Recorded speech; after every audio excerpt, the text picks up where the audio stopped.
Salutations, people! Welcome to Page 3 Killers, Murders That Went Unnoticed, a podcast where we dive into the murder cases that went unnoticed by our nation's newspapers.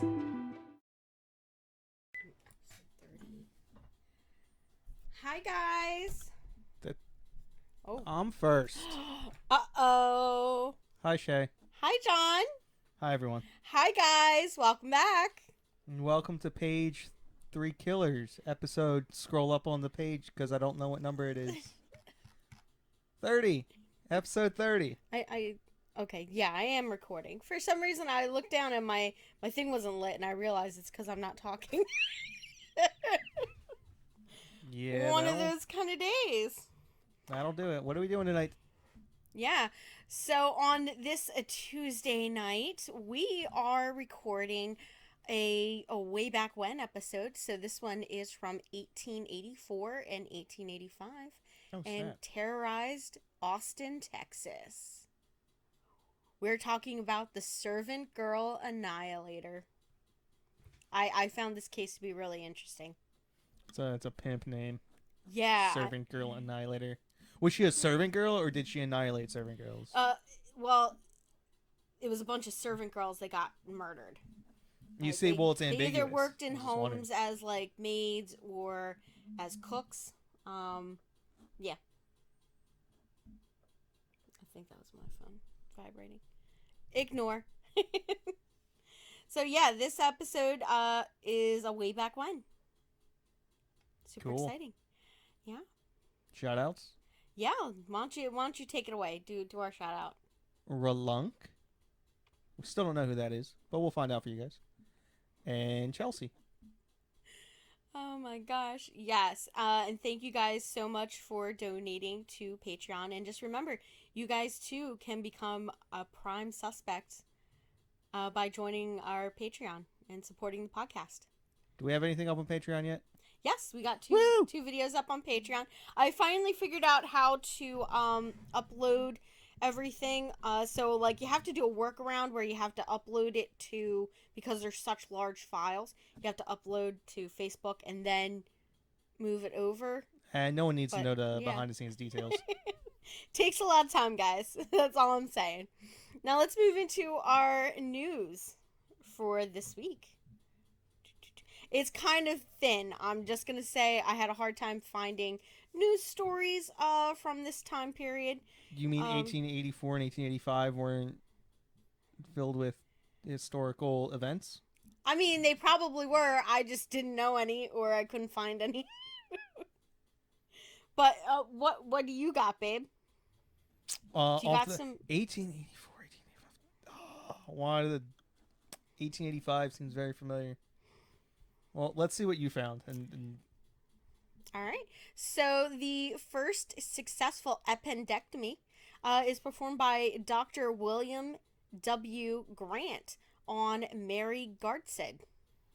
I feel like that's an important discovery. It is. It is. It's the first time that an appendix is ever removed from somebody. Instead of without them dying, of course. Yeah. Or so it's the appendix going on. Kind of super important medical-wise. Yeah. Yeah. All right. And then on January 20th, we have American investor Lamarcus Thompson. I'm not even going to try to pronounce his middle name. Lamarcus Thompson patents the first roller coaster. That's a heck of a patent. Yeah. I would say so. That's why I thought it was kind of important.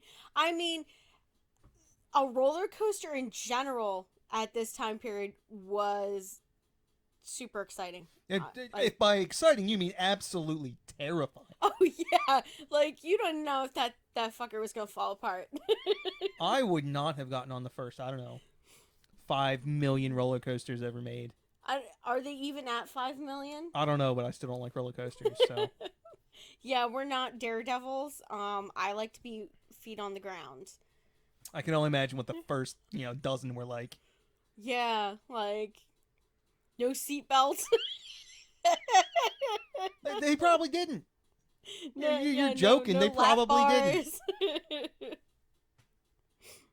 All right. Now on January 24th, we have Irish rebels damage Westminster Hall and the Tower of London with dynamite. Those are rebels. Yeah, there was what's the name them? Oh my gosh, I'm trying to remember a word. Eh. Rabble rousers. Yeah, that that's the one. I was like thinking it in my head and I was like, doesn't Some sound right. some rapscallions. Yeah, rapscallions. That's the one I was trying to think of. Some rebellious rapscallions. And then on April 2nd of that time period, we had the Frog Lake Massacre. How is this not in the CD side? Um, You fool. you know what? I had a hard decision here, whether to put that in CD side or not. Because I mean, it's for everyone that doesn't know. Basically, Native. It was like a Native Americans led by Wandering Spirit killed 9 settlers in the Frog Lake area, which is in the Northwest Territories. So it was like that expanding area. So I wasn't sure if I should like consider it like a war type thing or if I should consider it a like a crime. Like I mean it was a crime, but I just was not sure where to put it, babe. Yeah, what? Yeah. So what do you think? Do you think I should have put that under a crime? Uh, it's a massacre. Okay. Yes, it's a crime. All right. All Well, right. it doesn't matter now. We already said it. Yeah. All right. And then on June 17th, we had the Statue of Liberty arrives in New York Harbor. Woo! Any of you guys ever seen the Statue of Liberty? I have. I've not up close. I've seen it from several cruise ships driving by it. Like how they go out of the bay, like they pass by it, and it's like, yay! And that's when you like start partying on deck. You been to the Statue of Liberty, babe? I've not. I've never stopped in New York. I've only ever driven through the city. Yeah, maybe. I used to live in the state of New York, but I've never stopped in the city. Just drove right through it. Yeah, you know what? Yeah, pretty much. I mean, I've spent a day or two in New York City, but I wouldn't want to live there.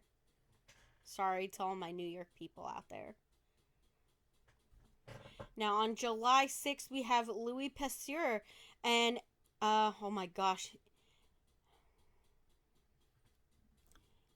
Emil Rue? Rue. They successfully test their rabies vaccine. The patient is Joseph Misser, a boy who was bitten by a rabid dog.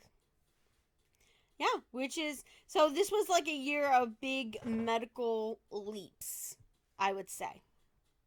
All right, so just looking at Wikipedia for 30 seconds, I found like 3 things. Okay, what? Ulysses S. Grant dies. Oh my gosh, yeah. How did I forget that one? Yep, the Butcher Grant. Kind of related. There was the first skyscraper was built in Chicago. Oh, which one was that? It was called Home Insurance Building. Super clever name. Oh, yeah. It was 10 floors. So we had a 10-story skyscraper.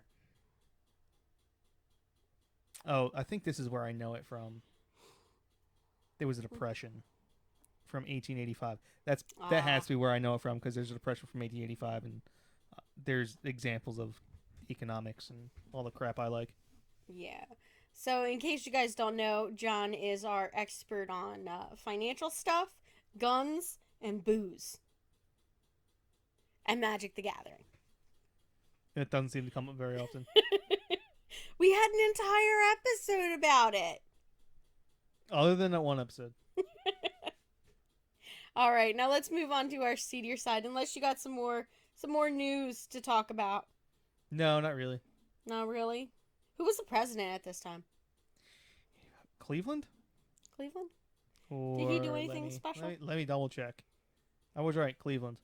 Ah, First term Cleveland, first because he term. was our 22nd and 24th president. Ah.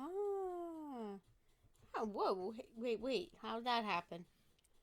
He won, then he lost, and then he won again. Oh, okay. So they were like, oh, man, he sucks as a president. And then they were like, oh, but this guy sucks even worse. Let's bring back the other guy.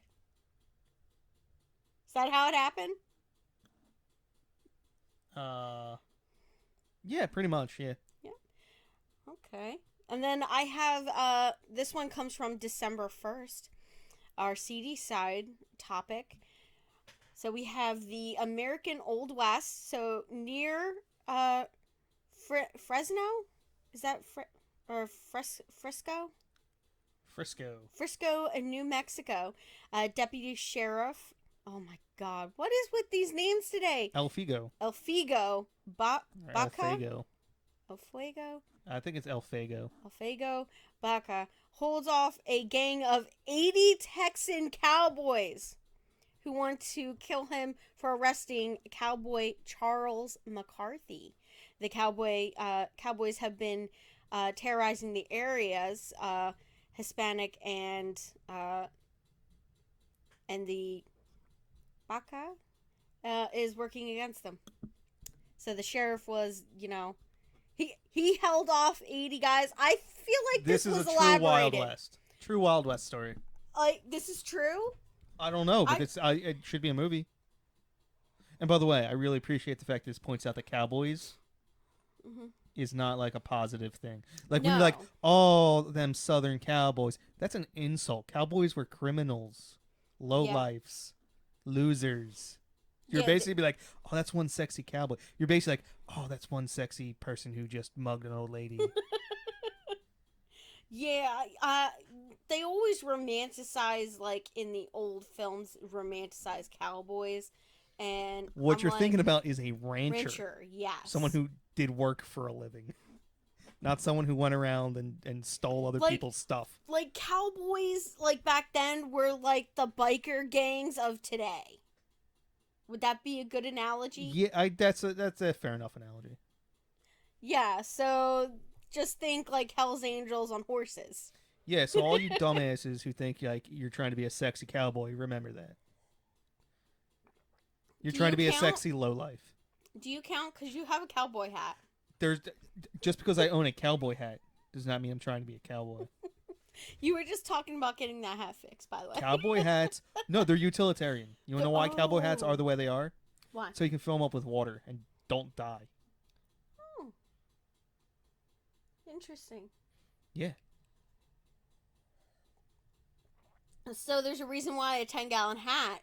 Yeah. It's a 10-gallon hat. It could precisely. Could it really hold 10 gallons? No. Have you seen a 5-gallon? I'll give a 5-gallon bucket out. Yeah. I'm like, that's a mighty large hat. I forget what 10 gallons refers to. It refers to something else though, not the actual. Is it how volume? Yeah. But now that we're done talking about cowboys, that is my only seedy side story. I'm sure that there was plenty of other things that happened. Most notably our case in Texas. No, continue. Continue. All right, so I'm going to start off with our intro. So the Austin, Texas murderer was identified as the America's first serial killer, and he was active in Austin between 1984 and 1985.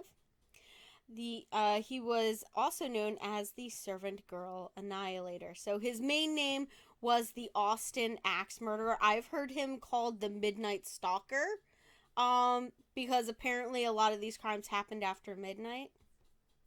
Who was the guy they found all the stuff in his basement? I mean, that's all serial killers. But he had like a mansion. Was that in Britain? Oh, do you mean Holmes? Yeah. H.H. Holmes, the murder hotel? Yeah, was that not America? That was here in America. Yeah, so how was that guy not the first? He was America's most prolific serial killer because they think that he killed. I mean, it's a toss-up. Okay, so this is like when they started, with possible back then they did not call them serial killers. All right, so it was just a multiple murderer. They didn't call them serial killers. That is a very modern term. Serial killer is a very like 70s, 60s, 70s, 80s is when we developed the name serial killer. So back then it was reported as a multiple murderer. Also, I don't know when Kellogg's invented cereal. What? When? Yeah, When? I don't know. But I'm saying if you didn't invent cereal yet, you can't have serial killers.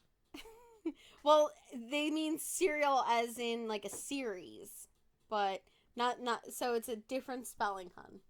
I'm trying to make a joke here, okay? Oh. Apparently it's not landing. And in case you guys did not see that, it was my hand going over my head, basically meaning that one went over my head. That one got by me, babe. Now, in 1985, the New York Times reported that a maniac was running loose that was insanely killing women in Texas. Now, the serial killings that occurred in the U.S. In the early 1980s were carried out by a killer who was known, or 1880s, was already known as Jack the Ripper. So they had Jack the Ripper over in England. So they thought that he came to America and started killing in America. Okay. Yeah, that's cool. Which was really weird. But they reportedly thought that Jack the Ripper was everywhere. In 1888, the editor of the Atlanta Constitution suggested that the Texas Killer and the Jack the Ripper were the same person.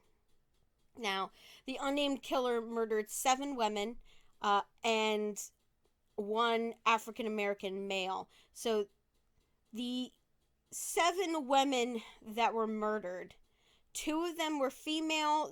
The remainder were African American females.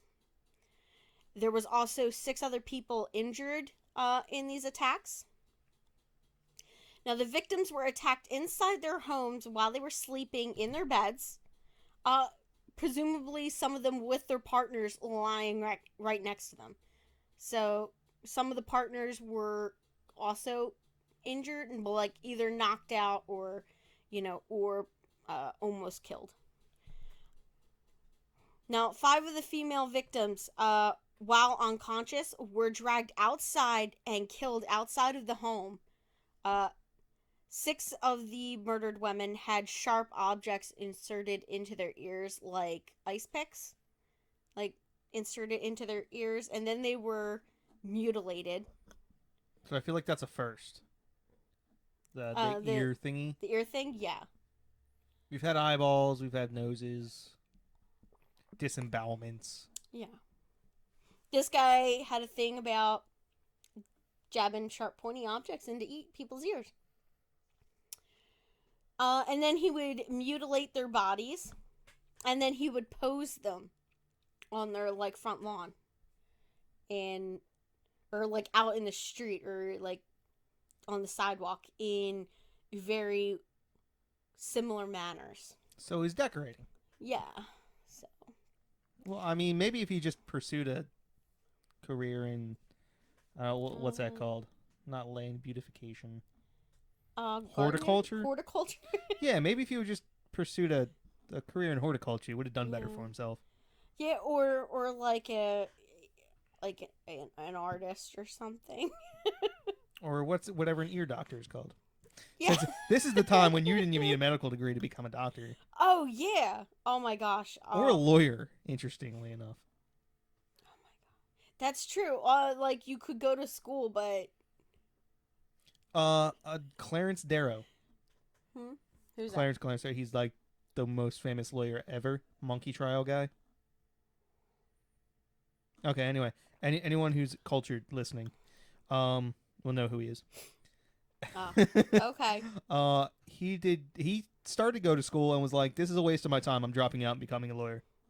Like, I'm not kidding. He's just like, I'm just not gonna go to college to become a lawyer because I don't feel like it. So let's just become a lawyer the other way. Oh, interesting. Yep. Hmm. So So did like Lysander Spooner. I guess they became lawyers by like interning or something. Like Precisely. so okay, so it was like It was an apprenticeship. apprenticeship, yeah. Like most trades. Interesting. And then colleges got involved and just destroyed the system. Usually, like some type of occupational licensure, the bar. Yeah. I mean, it was the same thing with doctors. Anyone could become a doctor at one point. Okay. Now, at all of the crime scenes, our criminal left footprints. Not just any kind of footprints, bare footprints. Bears were involved in this? No, he didn't wear any shoes. You got me really excited, and now I'm disappointed. I thought this guy was like killing people, and then he had like a pet bear come behind him, and that's how he cleaned up his mess. Oh my god, He just slathered him in honey. and like he wore like slippers made of bear paws and just like walked Yeah, even better. just walked around the scene and left these bizarre footprints. No, unfortunately it's not nearly that colorful, but he did not wear shoes. So there were the prints were like of bare feet, people's bare feet, like a human barefoot. We get it. We get it. And it appeared that the little toe of his foot was missing. I mean, how many men with a missing toe are running around, like missing small toe, like missing one of their small toes? I feel like that's a fairly large oversight on his part. Like, again, well, I mean, this is back in the day. I mean, they couldn't figure out how to do anything. They amputate it. That's true. I mean, it's like, oh man, you mean you can't bend your arm in the way it's supposed to go? Amputate it. Cut it off. You got a splinter? Amputate it. There goes your finger. Yep. So he was missing this baby toe off of his foot. I heard that makes you, like, it's incredibly difficult to walk without a baby toe. Yeah, because a lot of your balance. Yeah, it really matters. Like, if you didn't have a thumb, you wouldn't be able to open doors and stuff like that unless it was just a pull door. But you wouldn't be able to turn a doorknob. Yeah, I can. Do you want me to show you how I would turn a door without a thumb? Sure. Like this. Oh. Really easy. You would like just split your... Yeah. Okay. Interesting, yeah. I'm sure there's plenty of things you couldn't do. Okay. What would you like me to text? Well, you gotta be holding your phone. Okay. You're not coming up with good examples. Opposable thumbs apparently are not that important. Well, so your baby toe is super important for when you're walking. Now, they're not sure if the toe was just missing in the footprints or if it was actually just missing from the entire foot. So, I guess it's not really good evidence. So, like, he was purposely, like, holding his big toe up? Like, or little toe up? I have no idea. It could just be, like, the way he walked, where he put most of his weight on his other toes. He could have just not gotten blood on that one. Oh, they're bloody footprints. I thought they were, like, imprints into, like, the ground. I'm sure that there were some imprints in the ground, too. But most of the ones that I heard referenced were, like, bloody footprints. Maybe he was like, ooh, maybe if I wash off just my little toe. It'll make it harder for me to find. Harder for them to find me. I mean, it would just been a lot easier just not be barefoot. But, hey. That's true. Gotta mix it up. Yeah. So, we're going to go through our list of victims. So, our first one is committed on December 30th of 1884. and that is Molly Smith. She was 25 years old, and she was murdered, and I'm assuming her husband or boyfriend Walter Spencer was seriously wounded in her attack. So I'm assuming that they were in a relationship together. There was not much information about the type of relationship they were in. But a lot of these women, the relationship was that they were either married to them or it was like a boyfriend or somebody that they were living with kind of situation. You know? Yeah. So, and she was, beaten, dragged out of her, he was attacked, seriously wounded, and she was basically bludgeoned, pulled outside, raped, and then finally killed outside of the house. I'm assuming that he dragged her outside so that he would have more time. What do you think? More time to what? Hide from people outside? I don't get it. Well, I mean, it's late at night. It's dark. There's no street lights. There's nothing like that at this time. Like, I mean, they probably had like maybe gas lanterns, right? This is 1884. Yeah, I'm sure they had gas lanterns. Yeah, but they don't really do much to light up an area that well.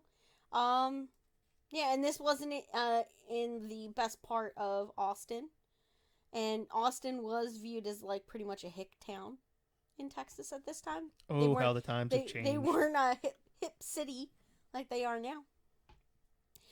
Now our South by Southwest wasn't a rager in the middle of town. Yeah, nope. Nope. Now on March 19th, we have our second one, and that is in 1985. So Clara Strand and Christine Matheson, two Swedish servant girls, were seriously wounded. Now, they were attacked inside their home in much of the same manner, and they both apparently survived. So did these people not know who Jack the Ripper was? When they're like, oh, this must be Jack the Ripper.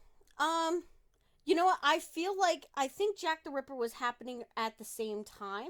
So it was like kind of stupid. Like, I think at the time that this was happening, the police suspected that it was different people because they haven't linked anything. Well, obviously it's different. Like, they're completely different MOs, completely different. Everything's completely different. Well, except for the fact that except for the fact they're killing women, yeah, outside their home, found posed, and I don't know. I'm not seeing the similarities. Okay. Yeah. So I'm sure there were plenty of whores in Austin to slaughter. That's true. He wasn't choosing them. So. Yeah. Now, on May 6th of 1985, we have Eliza Shelley, and she was murdered. Her body was left outside posed as the other ones. On May 22nd, 1985, we had Irene Cross, and she was murdered by a man with a knife. So somebody spotted this guy with a knife and tipped the police to that. So yeah, we have a little difference there with weapon. Who knows? Now, August 1885, Clara Dick was seriously wounded by an assailant. I was waiting for the comment about her name. Are they gonna make Spotted Dick for dinner tomorrow? Just made me think of that. You're ridiculous. Now, on August... It's a real thing. Yeah? What is it? It's British, because British have weird-ass names for their food. So tell everybody what it is. It's like a kind of a grilled cheese, but made with like a beer cheese. And you top it with an egg. That actually sounds delicious. Are you going to make the bread? No. You got to use crappy white bread. Oh, we'll have to go buy bread if that's what you're going to make. Anyway, Clara Dick. Yes. Now, on August 30th, 1985, we have Mary Ramy. She was 11,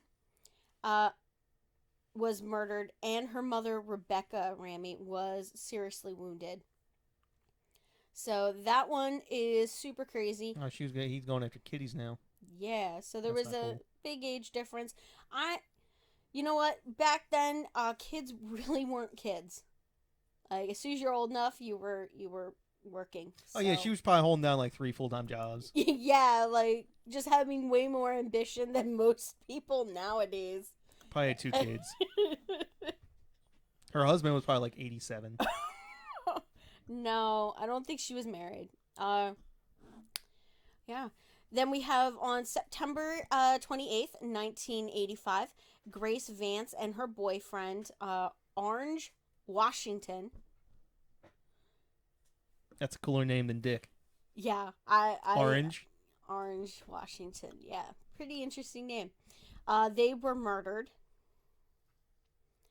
Then we have on December 24th, the final one in this series happens on December 24th, 1885, and that's Suzanne Hancock and Eula Phillips are murdered. Now, I'm sorry, Suzanne Hancock. Suzanne Hancock was attacked while sleeping in the bed of her 16-year-old daughter, Eula Phillips. And I believe they suspected her husband of her murder. Well, Eula's husband of her murder. Now, there was some eyewitness accounts. Some interesting stuff here, babe. Okay? So, an article published in the Texas Monthly in 2000, they basically looked through all of these cases, through all of the police reports and all the stuff that was there, and they found some eyewitnesses that only took 115 years to report. I'm sure was reported before. But yeah, so they were going through the archive of articles and police reports and stuff like that, and they came across some eyewitness accounts, but there's a lot of contradicting information.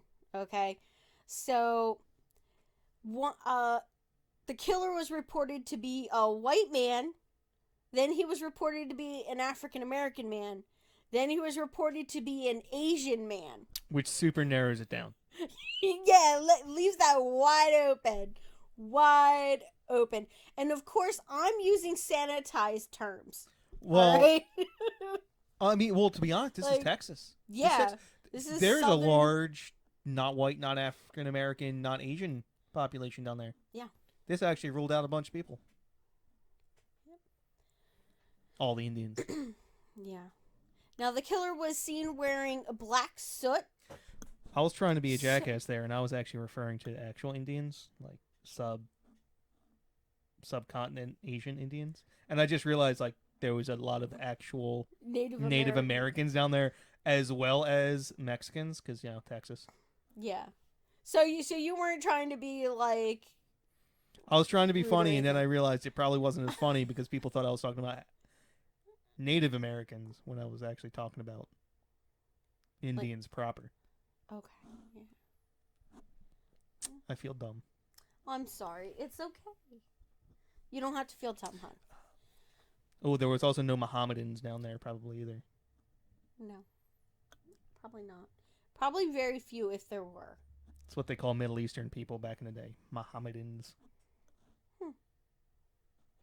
Interesting. Yep.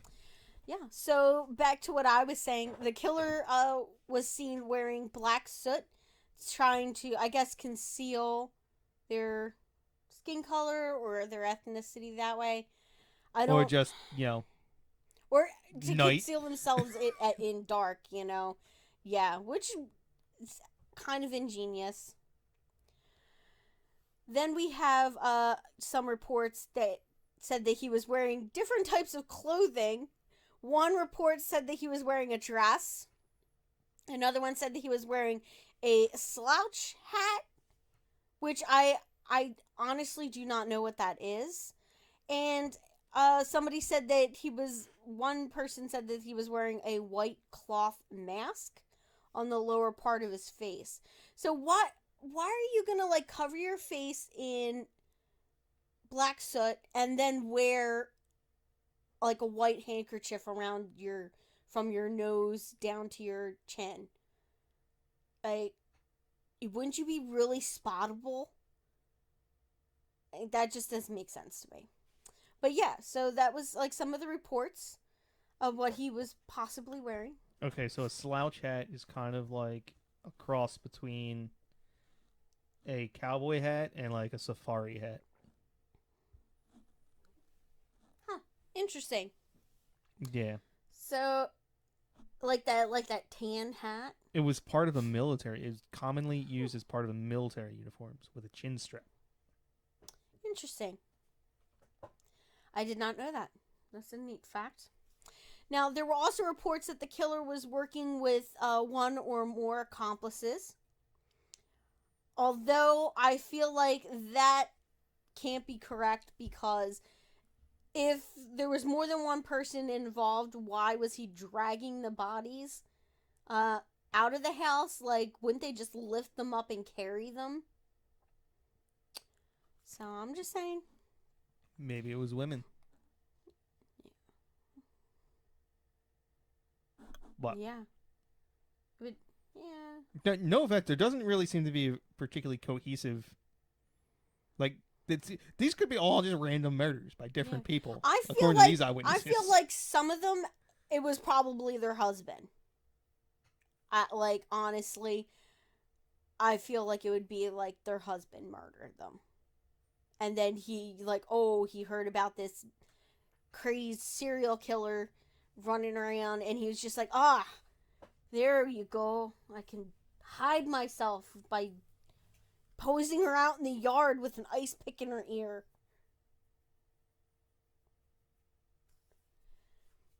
Seems a lot of effort to kill your wife.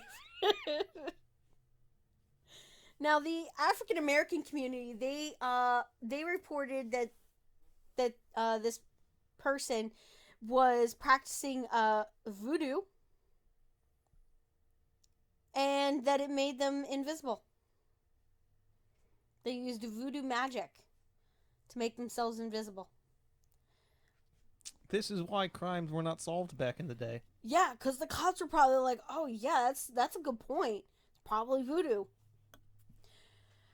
The series of murders did stop after a police officer, additional police officers were hired, and they also created a reward and offered that up to anybody that captured this fiend. And that caused a lot of citizens to join basically committees and like a town watch kind of thing, and they patrolled the streets at night. How big was Austin at this time? I'm assuming. This is like my fourth Google search this episode. This isn't good. I don't think it was terribly big. I mean, not as big as it is today. But yeah. Well, yeah, almost nothing's as big as it was today. Yeah, so basically they had these gangs of people wandering the city, doing nighttime patrols, and they just, walked the streets all night in hopes of collecting that reward for catching somebody. I wonder how many people, like, they jumped and then they were like, "Oh no, it's my cousin. Sorry, dude. Like, you're not the killer." Now, the local newspaper reported that the murderer had apparently fled the area since there was no more murders following that December 24th murder. So... I didn't realize Austin was as big as it is today. How big is it? It's almost 1 million people. Ooh. But how big was it in 1885? That will tell us. And then I will get into our suspects. About 12,000 people. Okay, 12,000. Interesting. All right. Surprisingly, it has never had a population explosion. Really? Decade over decade, it has never had more than, it looks like 6% growth, and virtually every decade is, oh, I'm sorry, one decade. The 1940s, it had 8% growth. Other than that, it has consistently grown by like 2 to 4% every year, which is kind of crazy because most places you'll see have like a boom. Yeah. And it just shoots up, And then it'll stay constant by like for a 20%. while. All right. Now we're going to get into our suspects. And our first suspect is a Malay cook. And they refer to him as the Malay cook suspect. Malay. From Malaysia. Okay. As soon as I said there was none of these, subcontinent Asians. Yeah. Oh, yeah. Oh, there's a Malaysian guy. Okay. Yeah. So on December 19th, 1888, the Austin American Statesman paper reported that a Malay cook was a suspect in the Jack the Ripper murders. The newspaper reported that a Malay cook had been employed at a small hotel in Austin in 1885, and was reported that Miss Schmidt, who kept the Pearl House, said that the Malay cook called himself Maurice. Now, he was reportedly employed at the house in 1885, and he left sometime in January 1886.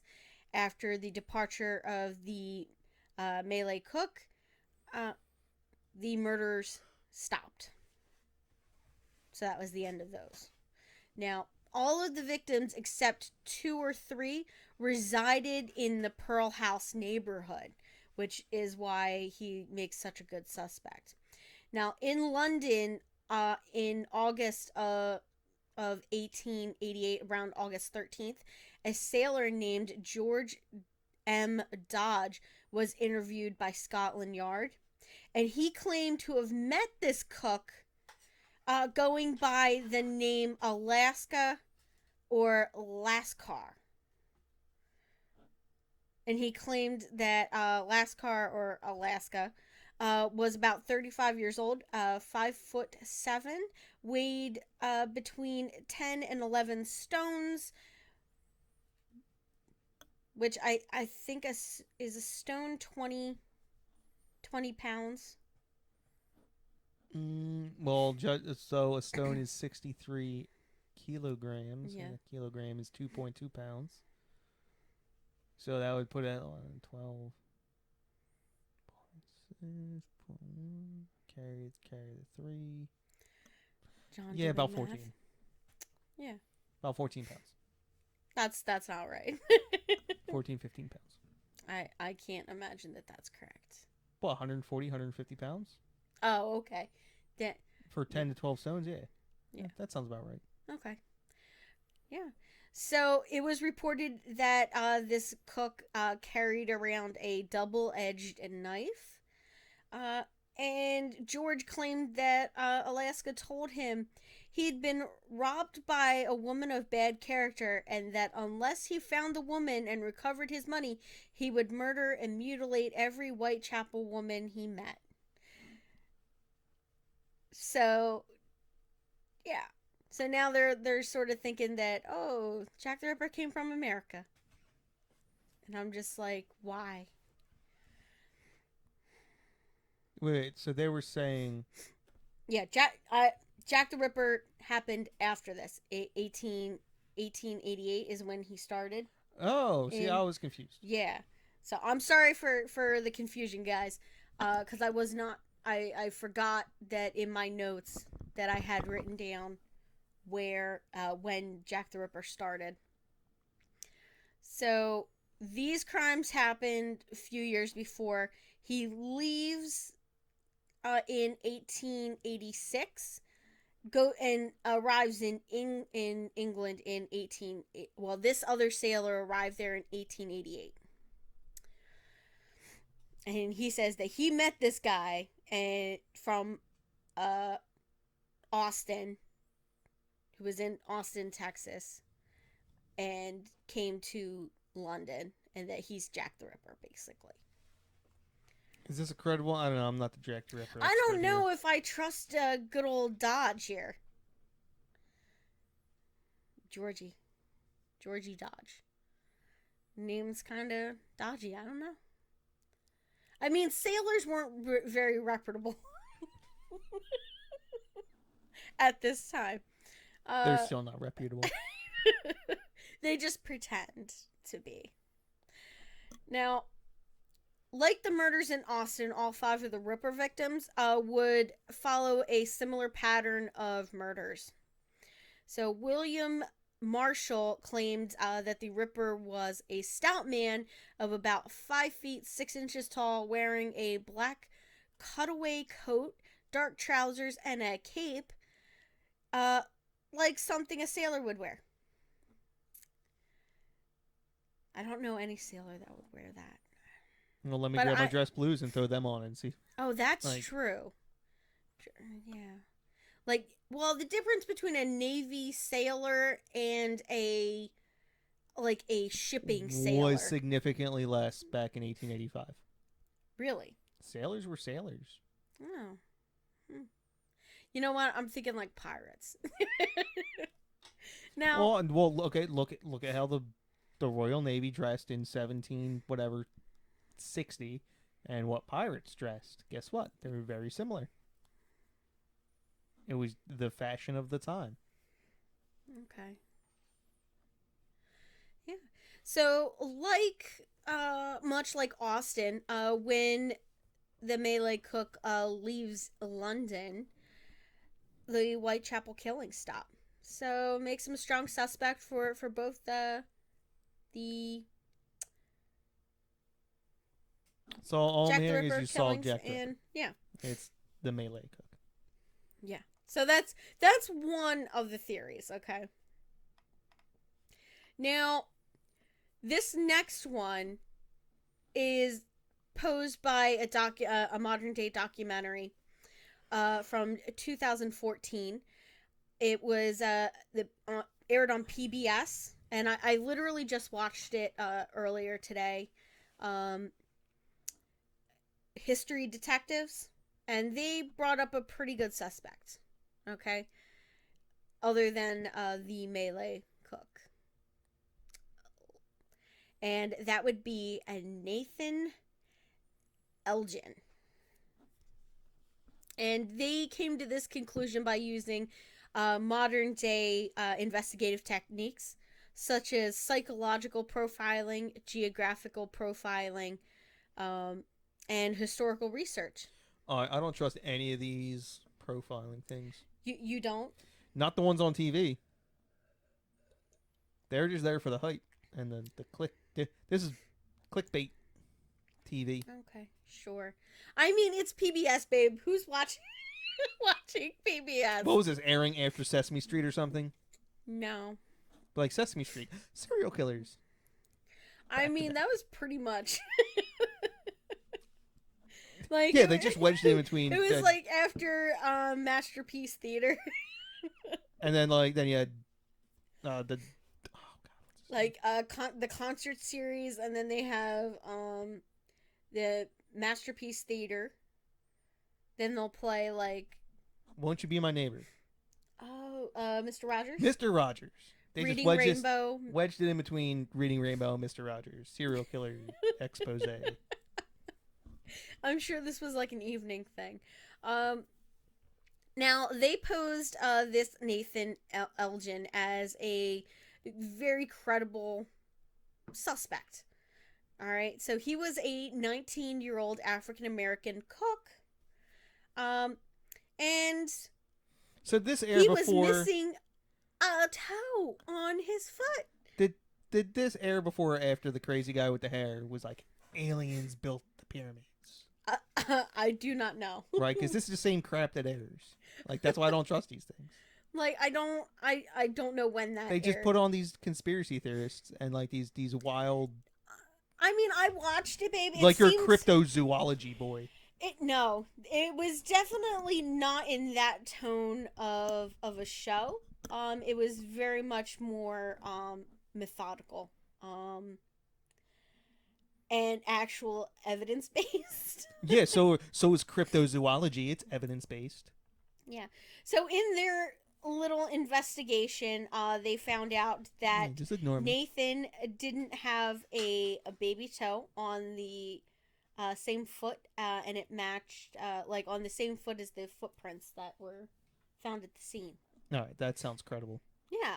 So I mean, a credible piece of evidence, you know. What about our Malay cook? I mean, our melee cook is at the site of two, like, serial killings. Like, I mean, that's I don't a know. lot What of. about his foot? Oh, I don't What do know. we know about his foot? Well, our friend George didn't tell us anything about the guy's feet. That makes me wonder.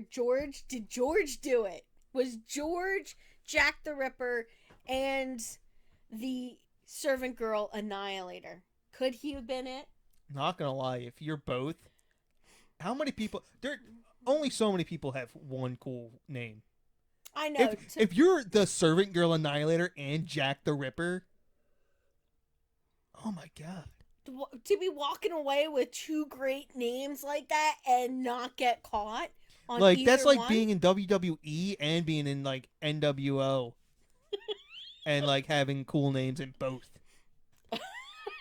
It just doesn't happen. And like being like, and like they have a mask and you don't know that they're on the other one. Yeah, exactly. That is kind of interesting. Now, there was not a lot of evidence left by the killer other than his footprints. But I mean, back then they didn't have that, like, the ability to test evidence like they do now. And by NWO, I meant WCW. All you wrestling freaks. Yes, I know I messed up. Yeah. Now, in February of 1886, shortly after the last murder, Nathan was shot and killed by police while he was attempting to assault a girl at knife point. So he was found by like one of those, like, those patrolling police officers and shot to death. Yeah, I was about to say, given his race, he probably didn't last very long. Yeah, no. And there was a lot of questions as to why these cases aren't very known in like Austin history or just in general, like in the United States. Like, a lot of people don't know about these cases, and they think because it was the time period that it was, and the victims themselves, they weren't, you know, the right profile, I should say. It wasn't a pretty white girl. Yeah, it wasn't a pretty little blonde girl, you know. So nobody really cared. So they felt like, oh, the police weren't really following these cases. But I did see a lot of stuff that was like calling out the police, like articles and stuff that was like calling for, like heads to roll about why women keep getting murdered in Austin and the cops are so ineffectual. They were like, let's get rid of our politicians because they can't protect our women, kind of thing. So, yeah. So it was a very turbulent time in Austin history. And we have two suspects, but unless you can get a time machine, travel back, scope out a couple of those scenes and sit there and wait, we're never going to know if it was actually Nathan or if it was our friend George or our Alaska friend. What if? What? The Jack the Ripper guy Mm-hmm. knew, because they were both cooks. Mm. What if he was like, yo, that dude ain't got a pinky toe. I bet you I can go killing all these women. I just got to clean off my pinky toe right quick before I leave. He framed him. He framed him. It was the Malay cook the whole time. Oh my gosh. I mean, you there's a lot of ways to lose your toe, especially back then. Like I just feel like, oh, you had a really bad corn on your toe, they just lop it off. Well, Like, yeah, there's oh like you man, these could probably boots are, just whack it hard enough on something. or what was it? Get a snake bite. U.S. military. They the first round of troops that they sent over to Afghanistan post 9/11. 9/11, the first set, they didn't have shoes that fit correctly. Some of them, like you remember that one case we were talking about? No.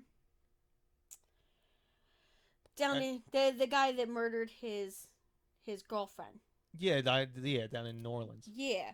I don't remember hearing about ill-fitting shoes. Yeah, he had the ill-fitting shoes, and it just made him like super cankerous, and angry at the U.S. military.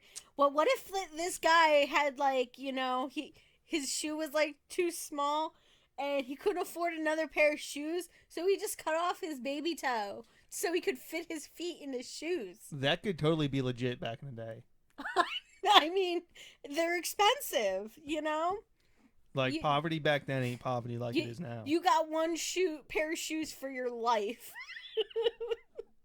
And well, I mean, or you got hand-me-downs. He didn't even have shoes. What are you talking about?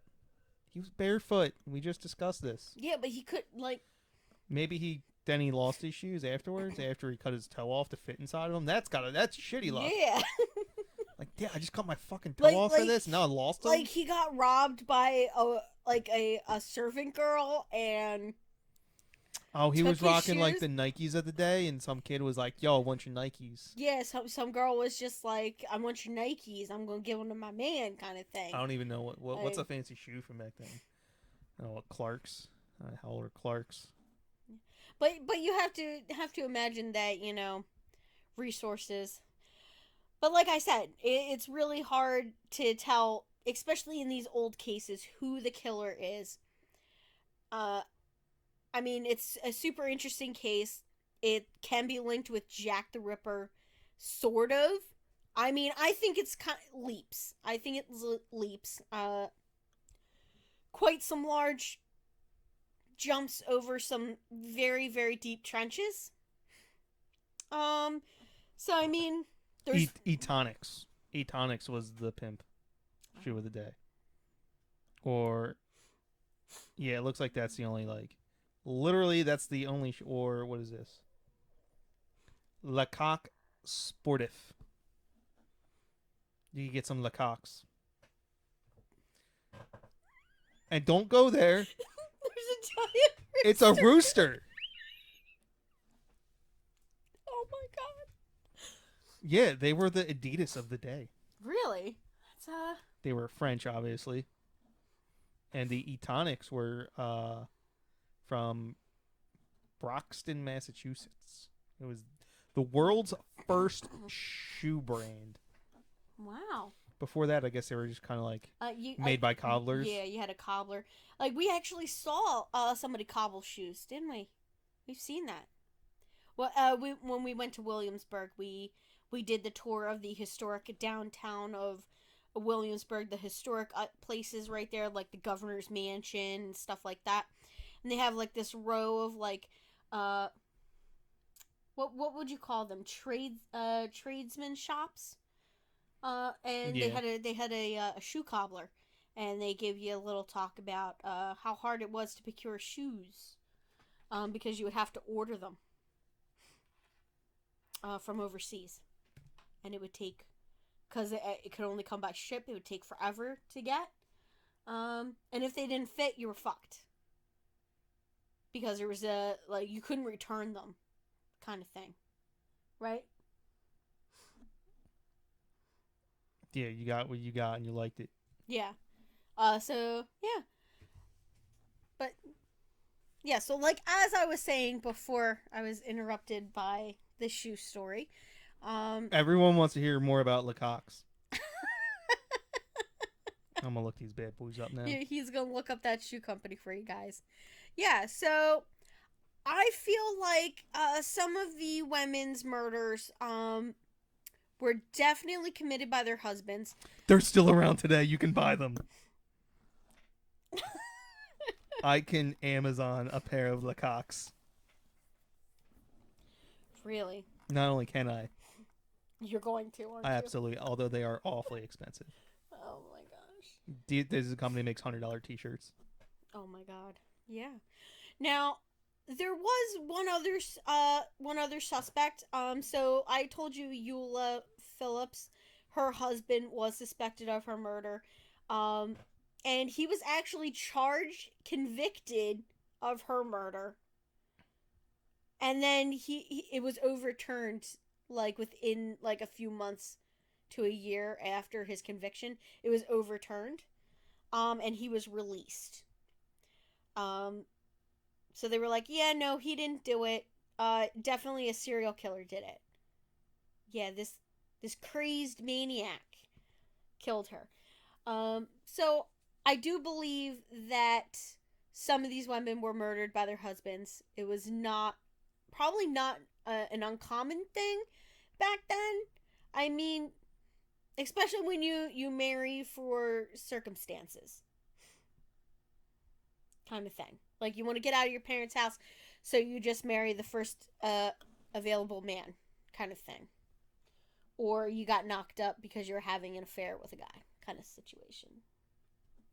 No, they still have it. What? The rooster is still their mascot. All right. Now that is everything that I have on the Servant Girl Annihilator. So what'd you think, babe? I think I'm starting a new podcast. Really? Yep. About this? About Lecoqs. Are you going to do a mini for everybody about Lecoqs? No, I'm literally starting my own podcast about this company. Aw. All right, guys. They do make some awfully stylish shoes. Though they are ungodly expensive. How much are they? Their basic tennis shoe is 105 euros. So that's like 120 bucks. Damn. And that's for like a crappy tennis shoe. Okay. All right, babe. You want to close this out before you get too far into Lecoqs? Clara Dix and Lecoqs. That's what this episode is going to be known for. Yeah, that's John for you guys. Super adorable. So we're going to close this episode out. Do you want to close it out, babe? 180 euros. They're also unisex, which I find to be highly entertaining because they're called Lecoqs. I just had to take his phone away, guys. Now let's close out this episode, hon. We don't have a way to close out the episodes yet. After we discovered we stole our old way. Yeah. So if you guys got a tagline for us, send it over. And I'm just going to close this out. Stay safe, guys. Don't get murdered. Don't murder anybody. Yeah. Oh, yeah. Our consulting firm. If you are going to murder someone, call us first. Don't get caught. Don't get caught, guys. See you later. Bye.